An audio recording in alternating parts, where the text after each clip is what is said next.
Napanatili ng bansa ang bilis ng galaw ng presyo ng mga bilihin at serbisyo nitong Enero. Ayon yan sa Philippine Statistics Authority, habang patuloy naman ang pagbaba ng presyo ng bigas mula Disyembre noong nakaraang taon. Ang detalye sa Balitang Pambansa ni Bernard Ferrer. Nananatiling stable ang headline inflation ng bansa sa 2.9% itong Enero 2025. Kapareho ng naitalang antas nitong Disyembre 2024 ayon sa latest report ng Philippine Statistics Authority.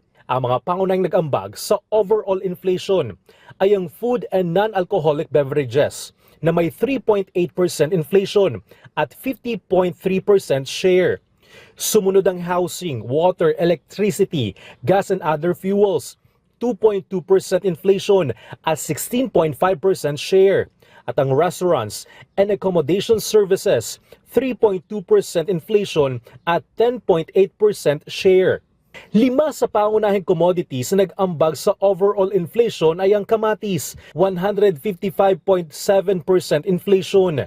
Restaurants, cafe at iba pa, 3.3% inflation.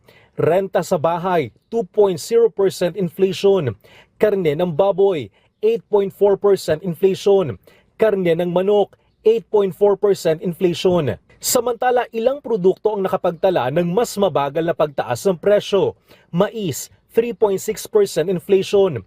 Flour, tinapay at iba pang produkto, 1.7% inflation. Prutas at mani kabilang ang saging, 6.5% inflation. Positibong balita rin ang naitalang negative 2.3% inflation sa bigas na nagpapakita ng pagbaba ng presyo mula Disyembre 2024. Tatlo yung ating tinatrack, yung regular meal, dual meal, saka special rice. For all the three items na under sa rice, negative lahat yung inflation rate niya year on year saka month on month. Sa National Capital Region o NCR, bumagal ang inflation sa 2.8% itong Enero 2025. Sa mga reyon sa labas ng NCR, naitala ang pinakamataas inflation sa Region 2 o Cagayan Valley, 5.1% mula 4.6% noong Disyembre 2024.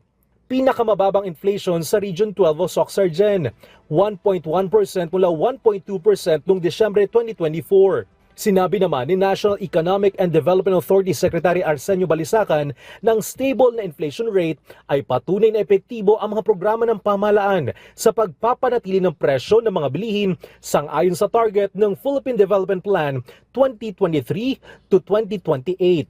Mula sa People's Television Network, Bernard Ferrer para sa Balitang Pambansa.